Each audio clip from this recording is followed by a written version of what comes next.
Hello मेरे dear student, कैसे हैं आप सभी। आशा करता हूँ सभी फिट होंगे। प्यारे बच्चों, इस वीडियो में हम लोग एक्सरसाइज 2.2 का सेकंड वाला क्वेश्चन सॉल्व करने जा रहे हैं। फर्स्ट और सेकंड दोनों आपस में रिलेटेड क्वेश्चन नहीं है। अगर आपको फर्स्ट वाला समझ में आया है तभी आपको सेकंड क्वेश्चन भी समझ में आएगा। तो अगर आपने ये वीडियो नहीं देखा तो जरूर देख लेना। ये वीडियो का लिंक, साथ ही साथ जो मैं नोट्स प्रोवाइड करा रहा हूँ आपको सारे चैप्टर्स के, उनका लिंक आपको नीचे डिस्क्रिप्शन बॉक्स में मिल जाएगा। नोट्स के लिए आपको हमारा टेलीग्राम चैनल जो है ना वो ज्वाइन करना होगा।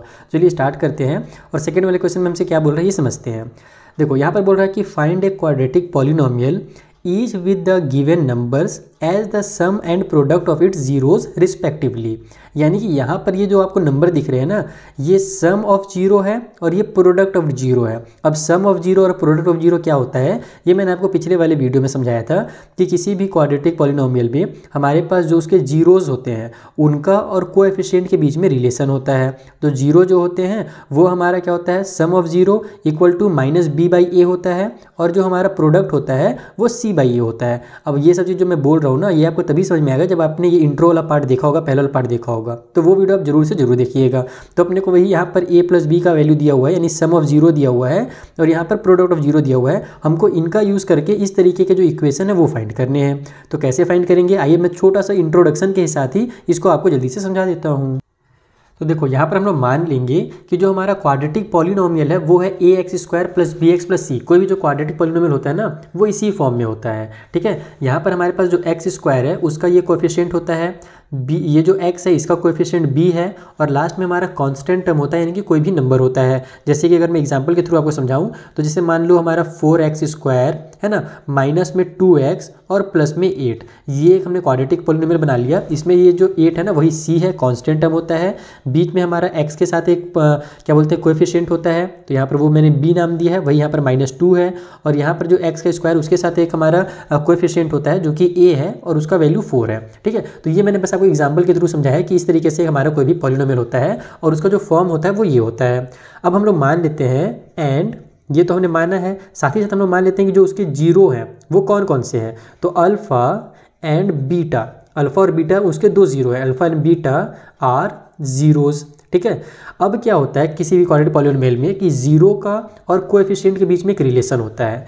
यानी कि अगर अल्फ़ा और बीटा दो जीरो हैं तो अगर हम लोग अल्फ़ा प्लस बीटा करें, पहला जो रिलेशन होता है वो प्लस वाला होता है, सम वाला होता है, कि sum of zero is equal to minus B by A होता है। और इसको मैं डिटेल में पिछले वाले वीडियो में आपको लिख के बता चुका हूँ कि ये माइनस बी का मतलब क्या होता है, कोएफिशिएंट ऑफ एक्स। यानी कि यहाँ पर जो हमारे पास है ना एक्स का कोएफिशिएंट, उसको हम लोग माइनस, यानी उसको हम लोग बी से डिनोट करते हैं और वो माइनस में होता है रिलेशन में।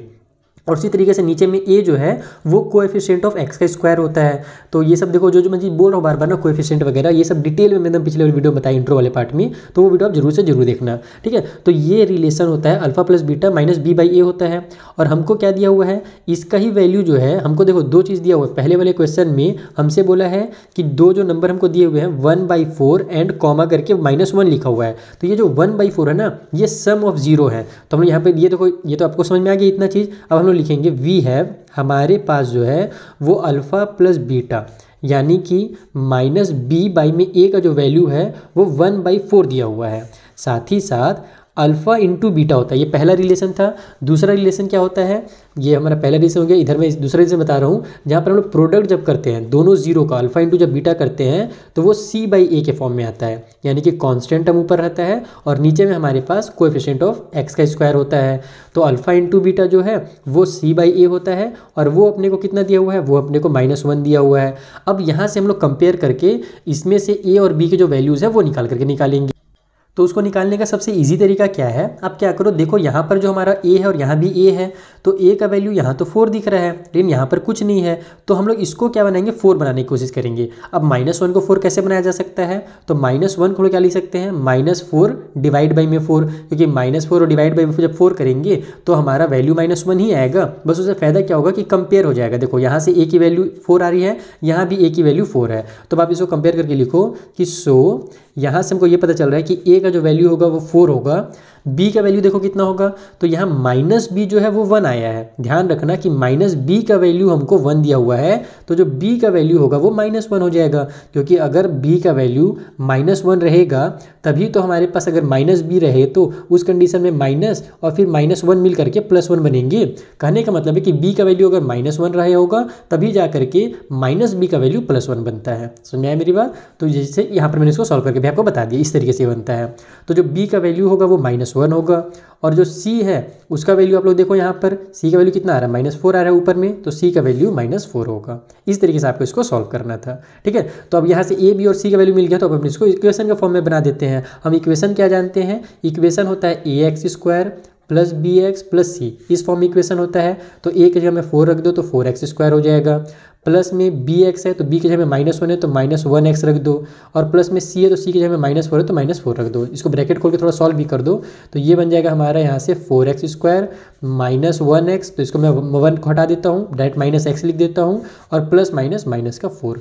ये बन गया हमारा पहला वाला क्वाड्रेटिक इक्वेशन। तो आई होप आपको एकदम डिटेल में समझ में आ गया होगा। मेन काम आपको क्या करना है, ये रिलेशन को समझना है, साथ ही साथ आपको यहाँ पर इसको कंपेयर करने में भी समझना है कि कंपेयर कैसे किया जाता है। आपको डिनोमिनेटर को क्या करना है, दोनों के इक्वल बनाना है। तो ये पहला पार्ट हुआ है, जितने ज़्यादा क्वेश्चन करेंगे उतनी जल्दी आपको समझ में आएगा। चलिए आगे के पार्ट बनाते हैं।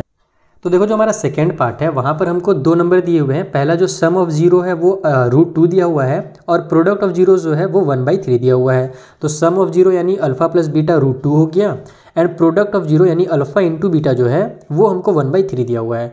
अब ध्यान से देखो तो यहाँ पर ये पहले से फ्रैक्शन में है। हम लोग जानते हैं अल्फा इंटू बीटा क्या होता है, c/a के फॉर्म में होता है, यानी कि a का वैल्यू 3 है और c का वैल्यू 1 है। ये तो हमारा साफ साफ दिख रहा है। लेकिन अल्फा प्लस बीटा जो होता है वो हमारे किस फॉर्म में होता है, ये होता है -b/a के फॉर्म में। तो यहाँ नीचे में आपको दिख रहा है क्या, नीचे देखो a का वैल्यू कितना होना चाहिए, 3 होना चाहिए, लेकिन इसके नीचे तो 1 छुपा हुआ है, 3 तो है नहीं।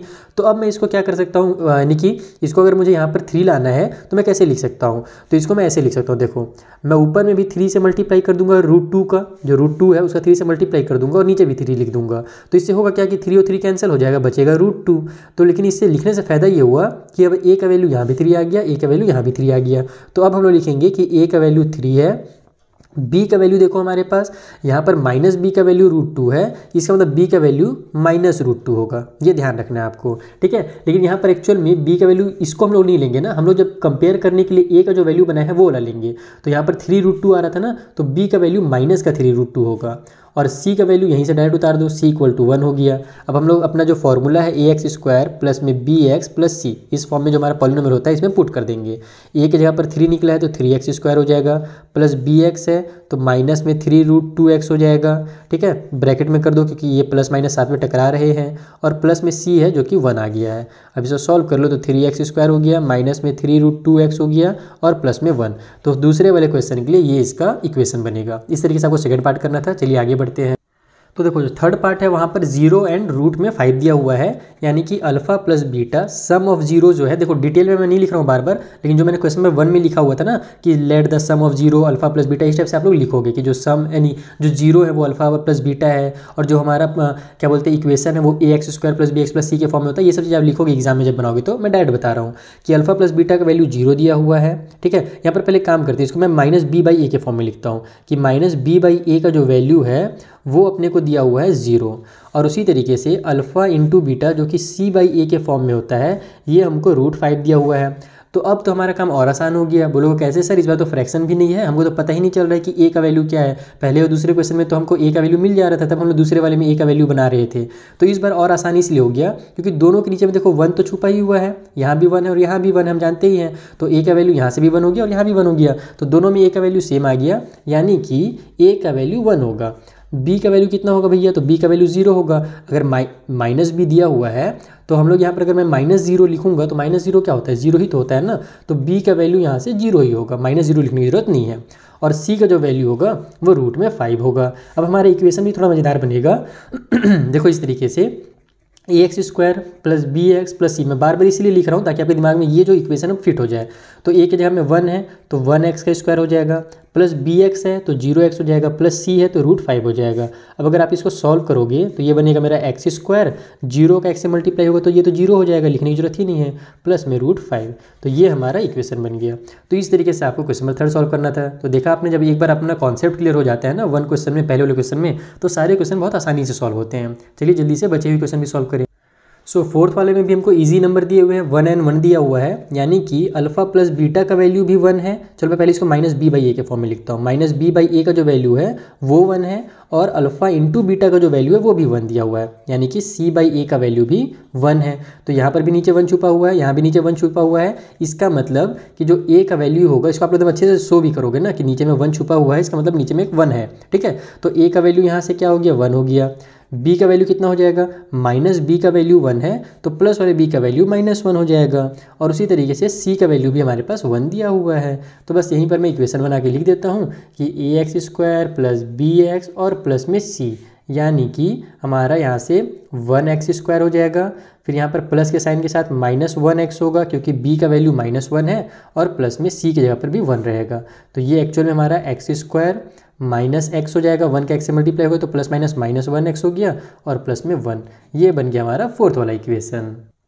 देखो फिफ्थ वाला इक्वेशन बहुत इजी दे दिया है, यहाँ भी डिनोमिनेटर में दोनों में 4 दे दिया है, यानी कि हमको खुद से बनाना ही नहीं है। जो मेन मेहनत वाला काम करना था क्वेश्चन नंबर 1 और 2 में हमने कर लिया। अब आगे जो फटाफट हो रहा है काम, अल्फा प्लस बीटा यानी कि -b/a का वैल्यू हमको दिया हुआ है -1/4। ध्यान रखना इस बार माइनस में ही दिया हुआ है, ठीक है। और उसी तरीके से अल्फा इंटू बीटा यानी प्रोडक्ट ऑफ जीरो जो है वो अपने को c/a का वैल्यू दिया हुआ है 1/4 प्लस में। तो दोनों में a का वैल्यू 4 आ रहा है, यानी कि a का वैल्यू डायरेक्ट आपको 4 लिखिएगा। b का वैल्यू कितना हो जाएगा, तो -b का वैल्यू -1 है तो b का वैल्यू +1 हो जाएगा, माइनस से माइनस कैंसिल हो जाएगा। और c का वैल्यू कितना हो रहा है, तो c का वैल्यू भी 1 हो रहा है, तो c = 1 हो गया।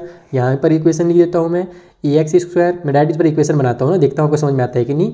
ax² होता है तो 4x² हो जाएगा, फिर प्लस में bx होता है तो 1x हो जाएगा, और प्लस में c होता है तो प्लस में 1 हो जाएगा। इसको अगर स्टैंडर्ड फॉर्म में लिखोगे तो 4x² प्लस में x प्लस में 1, ये बनेगा इसका इक्वेशन। मैंने इस बार हमारा जो ax² वगैरह है वो मैंने नहीं लिखा। चलिए जो लास्ट पार्ट है जल्दी से उसे भी सॉल्व करिए। लास्ट पार्ट भी इजी है, 4 and 1 है, यानी कि अल्फा प्लस बीटा यानी कि -b/a का वैल्यू 4 दिया हुआ है, और इसके नीचे कुछ नहीं है तो एक 1 भी छुपा हुआ है, a का वैल्यू 1 लिख दो, क्योंकि हमारे पास यहाँ पर भी तो एक 1 ही लिखा हुआ है, यानी कि इसके नीचे 1 छुपा होगा। अल्फा इंटू बीटा यानी कि c/a का वैल्यू 1 दिया हुआ है, यानी कि इसके नीचे भी 1 छुपा हुआ है। तो कहने का मतलब है कि a का जो वैल्यू होगा वो 1 होगा, b का वैल्यू -4 होगा क्योंकि -b का +4 है तो b का -4 होगा, और c का वैल्यू हमारे पास कहाँ है, c का वैल्यू 1 है तो 1 हो जाएगा। तो यहाँ से अब हमारा ax² यानी कि 1x² हो जाएगा, प्लस में bx यानी कि -4x हो जाएगा, और प्लस में c यानी कि 1 हो जाएगा। तो ये हमारा हो गया x² -4x प्लस में 1 इसका इक्वेशन। तो आई होप आपको बहुत अच्छे समझ में आ गया होगा। अगर अच्छे समझ में आया है तो लाइक सब्सक्राइब शेयर कीजिए, अगर अच्छे समझ में नहीं आया है तो इंस्टाग्राम के थ्रू पूछिए, अपने डाउट्स क्लियर कीजिए। मिलते हैं हम लोग नेक्स्ट वीडियो में, तब तक के लिए थैंक यू फॉर वॉचिंग।